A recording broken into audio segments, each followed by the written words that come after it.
Bom dia, hoje é sexta-feira, 2 de fevereiro de 2024. Eu sou Bruno Amorim, Jornal do Empreendedor, primeira edição, está no ar. Inadimplência das famílias chega ao menor nível dos últimos 22 meses. Brasil assina acordo com a Agência Internacional de Energia de olho na sustentabilidade. E o Ministério do Trabalho quer qualificar 2.800 pessoas para atuar com economia solidária.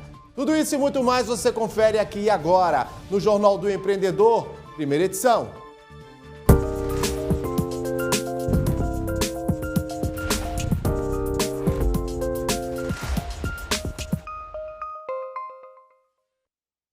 A inadimplência chegou ao menor nível dos últimos 22 meses. É o que indica uma pesquisa realizada mensalmente pela CNC, a Confederação Nacional do Comércio de Bens, Serviços e Turismo.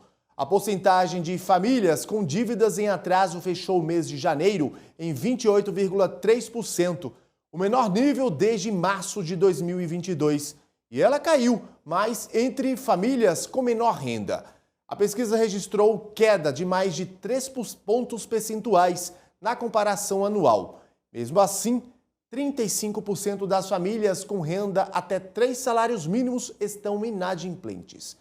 Em relação ao endividamento, 78% das famílias relataram ter dívidas a vencer em janeiro, um aumento de meio ponto percentual em relação a dezembro. E para acelerar a transição do modelo energético do país, o Brasil assinou um plano de trabalho com a Agência Internacional de Energia. O objetivo é alcançar a liderança no processo de sustentabilidade mundial.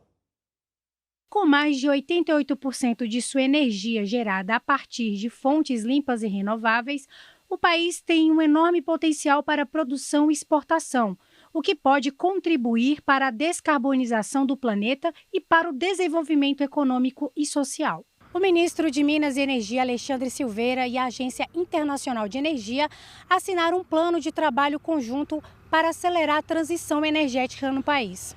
Este é um ano especial, em que terei a oportunidade e a responsabilidade de presidir a trilha de energia das 20 maiores economias do planeta. E vamos aproveitar essa oportunidade para disseminá-la para todo o mundo. É o ano da transição energética justa e inclusiva.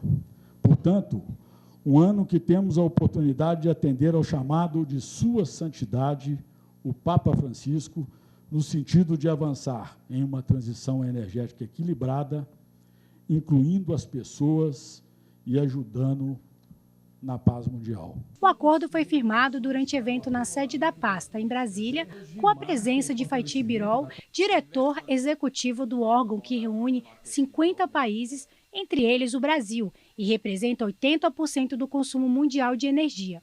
A parceria prevê a cooperação em áreas como pesquisa, compartilhamento de dados, sugestões de políticas públicas e tecnologias para a transição energética. E não é por acaso que estamos aqui, para anunciarmos essa frutífera cooperação com a Agência Internacional de Energia. Desde o ano passado, em especial após nosso encontro na COP28, eu e o senhor Fatih Birol nos unimos e estamos unindo esforços para concluir esse acordo que será de fundamental importância para a transição energética global. O ministro Silveira destacou que o Brasil tem o objetivo de liderar as discussões sobre a sustentabilidade no mundo, representando os países do sul global, e ressaltou a importância da participação dessas nações no debate. A nossa experiência, podemos ajudar as demais nações, para além da questão da transição energética, a combaterem pobreza energética, se espelhando no maior programa de inclusão do planeta em energia, o nosso conhecido Luz para Todos. O acordo ocorre em meio à presidência brasileira do G20, que tem como um dos pilares de atuação a economia verde. Para Birol, os próximos anos representam uma oportunidade única para o país. Nos últimos anos, o governo brasileiro e a agência vêm intensificando a colaboração bilateral. especialmente em temas como financiamento para a transição energética e bioenergia. Em 2024, a agência participará como organização convidada do Grupo de Trabalho de Transições Energéticas e da Força Tarefa para a mobilização global contra a mudança do clima do G20. Vamos avançar na construção de instrumentos que alcancem as metas climáticas, que cumpram os compromissos das ODS e os compromissos internacionais e que promovam o desenvolvimento socioeconômico do nosso país e no mundo. E a transição energética só se dará de forma efetiva, concreta e principalmente justa e inclusiva se ela for global. Vamos falar de liderança inspiradora no ambiente de negócios? Como líderes podem inspirar times, seja para potencializar o desempenho de suas equipes, de colaboradores, seja para se relacionar com clientes. Esse é o tema da nossa conversa com a Carolina Cabral, CEO da NIMB. Carolina, seja bem-vinda aqui ao Jornal do Empreendedor, primeira edição. Bom dia para você. Oi, Bruno, bom dia, obrigada pelo convite. Bom, sou Carolina Cabral, sou CEO da NIMB. A NIMB é uma empresa de tecnologia e é um prazer estar aqui falando com vocês sobre liderança inspiradora. Por que inspirar é tão importante para o ambiente corporativo, para o ambiente de trabalho em geral? A gente vive um momento onde as empresas precisam se reinventar constantemente. E o líder, ele tem o papel de estabelecer a visão, definir metas e guiar suas equipes na direção do sucesso, né?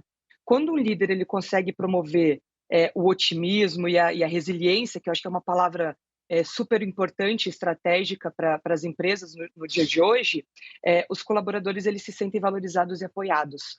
E esse sentimento ele tem um impacto direto no comprometimento da equipe.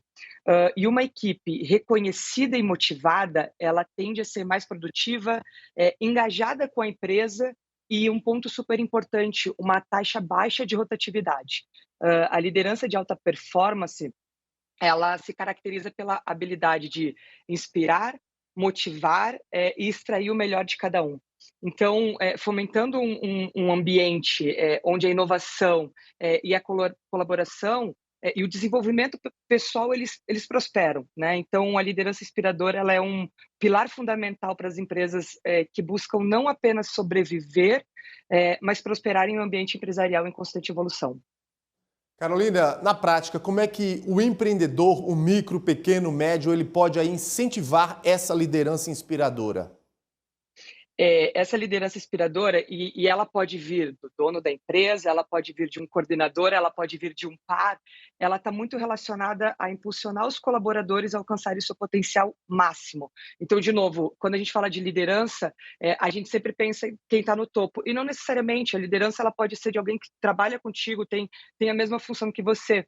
Então, o líder, ou essa pessoa que muitas vezes tem isso desenvolvido, ele consegue puxar o melhor de todos, né? Quando a gente pensa em liderança, até alguns anos esse papel ele era muito de um gestor de tarefa, de alguém isolado, de alguém quase que intocável, né? E hoje esse líder, ele na verdade ele pode ser um conjunto de pessoas que troca, que faz o time pensar, que faz participar.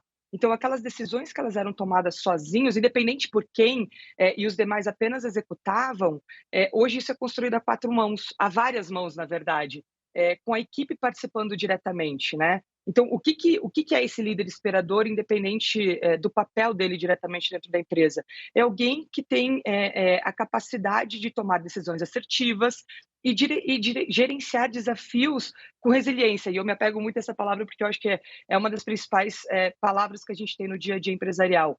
Então, pessoas que inspiram confiança e apoiam o crescimento profissional dos seus liderados ou dos seus pares, não só alcançam metas, mas também cultivam um terreno fértil para o sucesso contínuo da empresa. Diante de tanta mudança no ambiente de trabalho, a gente sabe que, claro, todo mundo teve de se reinventar. E eu te pergunto, qual é a característica, qual é o perfil desse líder inspirador? Uma pessoa mais humana, uma pessoa que dá voz para o outro, que escuta atentamente e que pode até falar não, mas é que está aberta para novas ideias, né? Eu acho que isso é muito importante, você ter pessoas e tentar extrair o melhor de cada um, dando autonomia, dando responsabilidade, tem que ser alguém transparente, né? E essa pessoa, como é que ela transmite isso, né? Ela tem que ser muito comprometida com a empresa que ela está e muito comprometida com as pessoas que trabalham com ela. E aí eu acho que tem um ponto aí muito importante, Bruno, que é as tomadas de decisão, elas precisam estar sempre baseadas na ética, né? Então, eu acho que esse, não tem uma única palavra, uma única forma, eu acho que é um conjunto. Então, eu acredito que a gente, os líderes, as empresas, os colaboradores, de forma geral, está todo mundo evoluindo de uma forma positiva nesse tema. Ou seja, essa liderança aí pode ser, a cereja do bolo para o sucesso nos negócios. Com certeza. Hoje, as empresas que ainda trabalham baseadas só em números e não mais no qualitativo, não tem uma dificuldade maior para o sucesso. Eu acho que hoje o líder inspirador é o que consegue tirar da estratégia da empresa o melhor e levar para o time, e aí o alcançar metas é um reflexo disso tudo que a gente estava conversando. Tá certo, Carolina. Eu quero aqui imensamente agradecer sua participação conosco nesta edição do Jornal do Empreendedor, primeira edição. Carolina Cabral, CEO da NIMBY, mais uma vez, muito obrigado. Obrigada, bom dia. Bom dia. E no próximo bloco, CNA, Confederação da Agricultura e Pecuária do Brasil, quer apoio para produtores atingidos pelo El Niño. Não sai daí, eu volto daqui a pouquinho.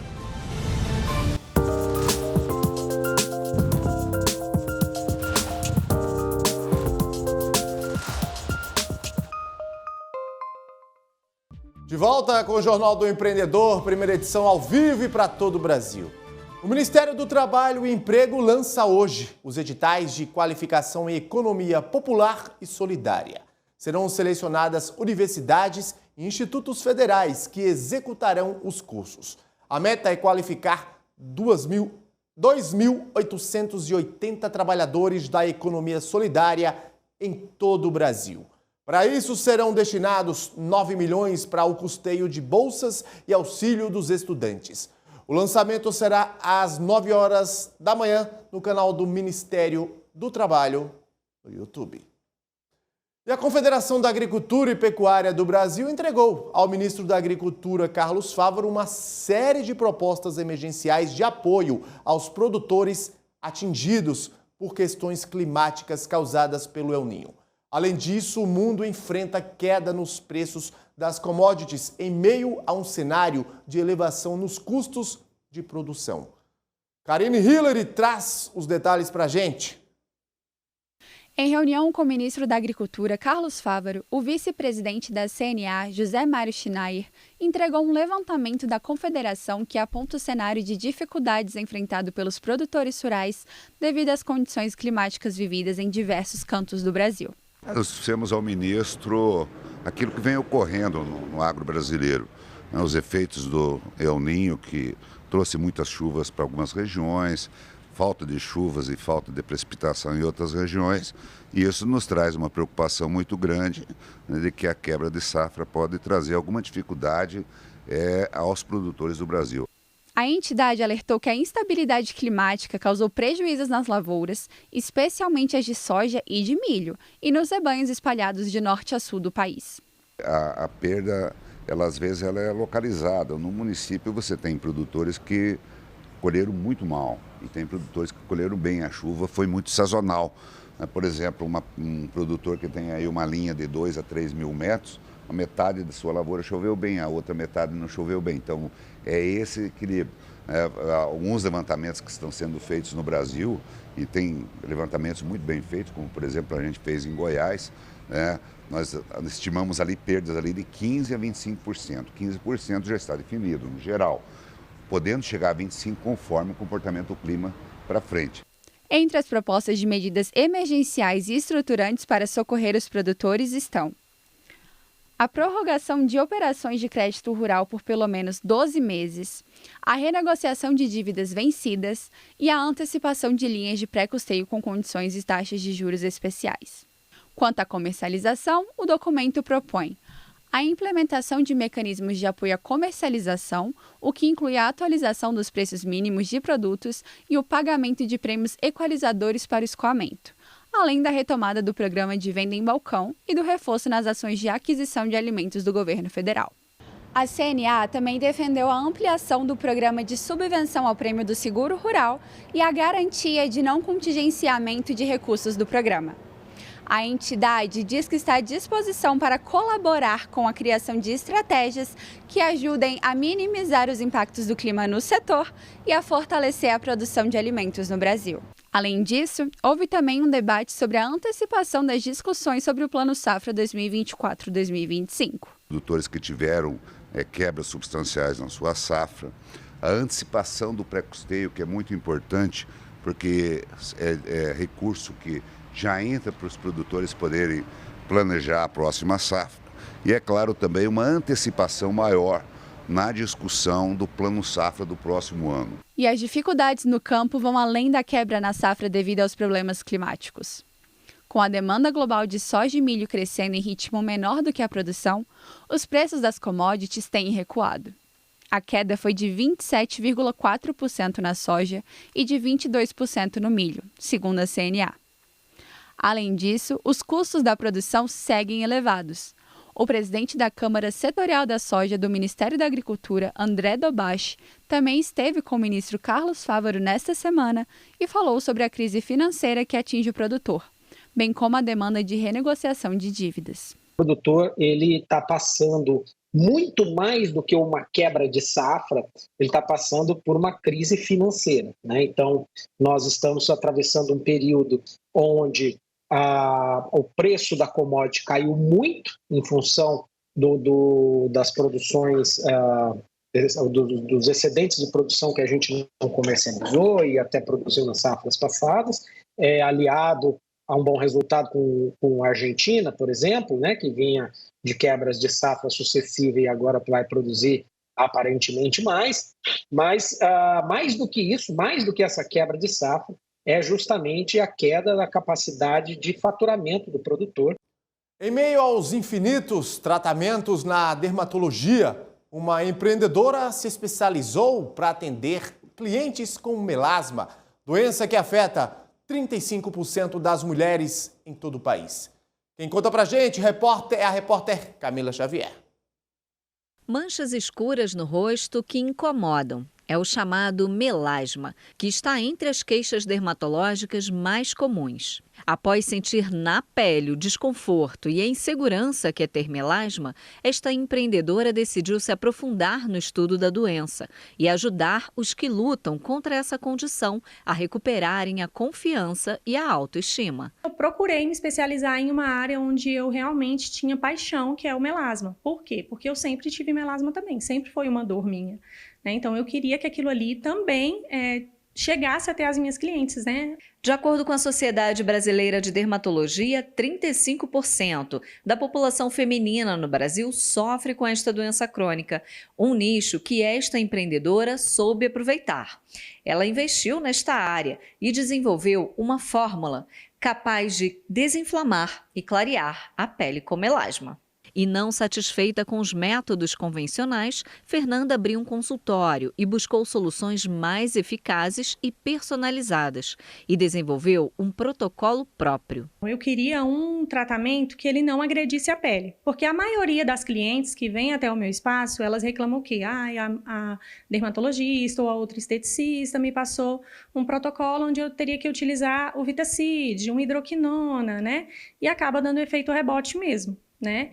Então, eu fui atrás de ter uma técnica, né? uma fórmula que não agredisse, que não tivesse efeito rebote, que ela não precisasse ficar descamando o tempo inteiro, ficar avermelhada, né? Deixar aquela pele sensível.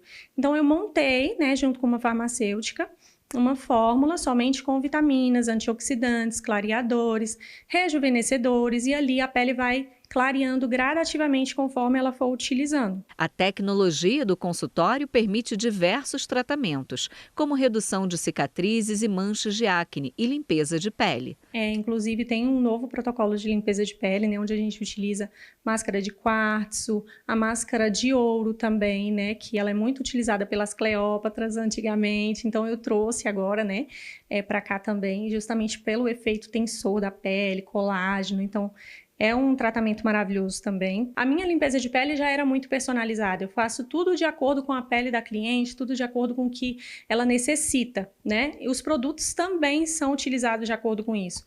Mas se você traz algo para inovar, algo para deixar a experiência do cliente melhor, é cada vez melhor. É um chá, é um café, é um cappuccino, é uma massagem, sabe? É você trazer algo diferente para que aquela cliente lembre de você mesmo. Hoje, o empreendedor que ele não se destaca, que ele não se renova, que ele não busca coisas novas, ele fica realmente para trás. 75% dos brasileiros passaram a ter mais cuidados com a saúde após a pandemia. Não somente após a pandemia, né? É o que revela uma pesquisa da LEK Consulting. A mudança de comportamento impacta também nos hábitos de consumo das pessoas. Sobre esse levantamento, vamos conversar agora ao vivo com Felipe Arroug, ele que é CEO da LEK Consulting. Felipe, seja bem-vindo aqui ao Jornal do Empreendedor, primeira edição. Bom dia para você. Bom dia, obrigado pelo convite. De fato, o consumidor mudou o comportamento quando o assunto é saúde, né, Felipe? Isso, a gente entrevistou 6 mil consumidores brasileiros para entender como que ele tinha mudado seus hábitos e cuidados com saúde, em particular com a alimentação, após a pandemia, e 3/4 deles indicam que aumentaram o cuidado que tem com a saúde. Um ponto importante, quando a gente começou a fazer a pesquisa, foi entender o desdobramento disso nos hábitos alimentares.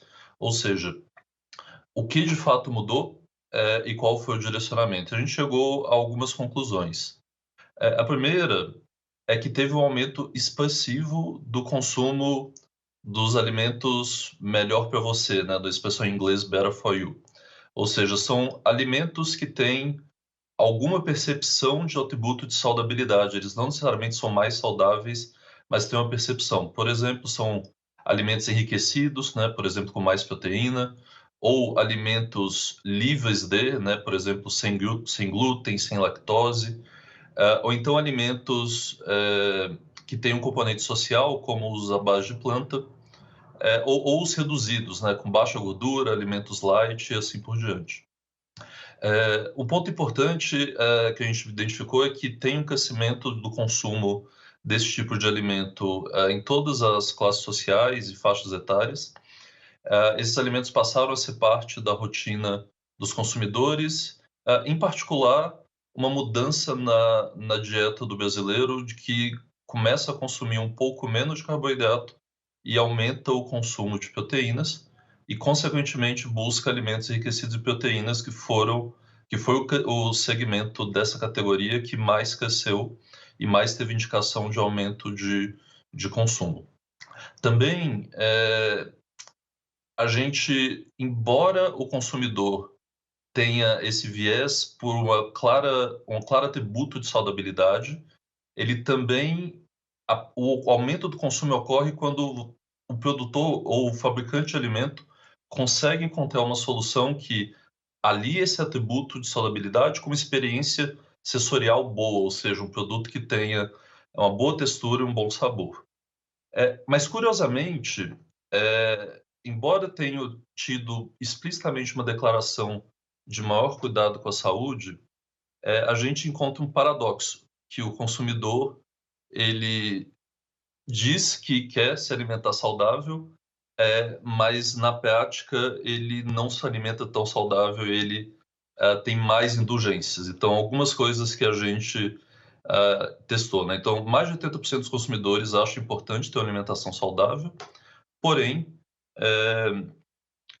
menos da metade acha que consegue ter uma alimentação saudável, embora veja a importância, a execução é baixa, né? Todo mundo, né, ao mês até fez a promessa de emagrecer, parar de fumar, parar de beber e ir para a academia, estamos em fevereiro e boa parte das pessoas já não consegue cumprir a promessa. E mais ou menos isso acontece, embora tenha uma preocupação e reconheça a importância, mais da metade não consegue cumprir. E aí o que a gente fez foi entender o que é o consumo de quem sente que tem alimentação saudável versus quem sente que não tem uma alimentação saudável. E a gente achou algumas coisas curiosas. Então, quem tem alimentação saudável tem uma maior frequência de consumo de legumes, ovos, peixes e castanhas. Por outro lado, esse grupo consome a mesma quantidade de molhos, condimentos e doces que o consumidor que acha que não tem alimentação saudável. Então, a indulgência ocasional, um eventual consumo de produtos não saudáveis, ele faz parte ainda de quem considera que tem uma alimentação saudável. E o mesmo vale para o álcool. De fato, boa parte das pessoas que consideram que tem alimentação saudável consome mais álcool do que quem diz que não tem alimentação saudável. Então, a própria percepção de relevância, execução dela e o que constitui a percepção de estar tendo uma alimentação saudável, ela é bem específica, tem mais a ver com a rotina e não necessariamente a indulgência ocasional que o consumidor tem. No caso do empreendedor, principalmente aquele que trabalha no ramo de alimentação, ele precisa ficar atento a partir desses hábitos mais saudáveis das pessoas, né? Isso, então tem algumas implicações que valem para o empreendedor, seja para o empreendedor, né, que produz alimentos, seja para o empreendedor do varejo que distribui alimentos de alguma forma. A primeira implicação é que tem uma mudança no mix de consumo. Antigamente, você tinha, dentro das categorias, você tinha aquele produto médio padrão que ele atendia a maioria dos consumidores, né? Seja para qualquer tipo de categoria, para maionese, para chocolate, para biscoitos ou mesmo para produto de limpeza. Agora, o que acontece no alimento é que boa parte dos consumidores quer variações, quer esses itens. Então, eu não quero o requeijão tradicional. Você tem que ter a opção do requeijão light, do requeijão sem lactose e assim por diante. Então, a quantidade de itens, né, a quantidade de SKUs que você tem que oferecer para o consumidor, seja como uma marca e o posicionamento de marca que você quer ter, seja num varejo que você tem que entregar mais produtos. Antes a sua vida era mais simples, você tinha que ter um bom produto, que era o carro-chefe, e ele era suficiente. Agora você tem que fazer uma diferenciação para a parte dos consumidores. Por outro lado, isso vale para os consumidores que são menos sensíveis a preço. E o outro lado dessa equação é que nesses últimos 3 anos pós-pandemia, a gente teve uma inflação elevada e foi muito citado no país, porém, a inflação de alimentos foi muito alta. Isso fez com que você tenha outros consumidores que querem fazer o trade-down, eles querem ter uma opção mais barata daquele produto. Então, você tem um mix de contraditório aqui, que antes você tinha muito consumidor aceitando o produto do meio da pirâmide, agora você tem que ter diversidade para cima da pirâmide e você tem que ter opções mais baratas. Então, o meio, né, aquele produto tradicional, ele cresce cada vez menos e as pontas, né, sejam produtos com maior diferenciação, sejam produtos mais baratos, tem que fazer mais parte do mix de oferta para o consumidor. Certo. Felipe Arrogue, CEO da LEK Consulting, eu quero aqui imensamente agradecer sua participação conosco. Feito, obrigado, prazer ter participado. E o Jornal do Empreendedor, primeira edição, fica por aqui. Outras notícias às 11h30 com Sebastião Garcia. Eu volto na semana que vem. Até lá. Tchau.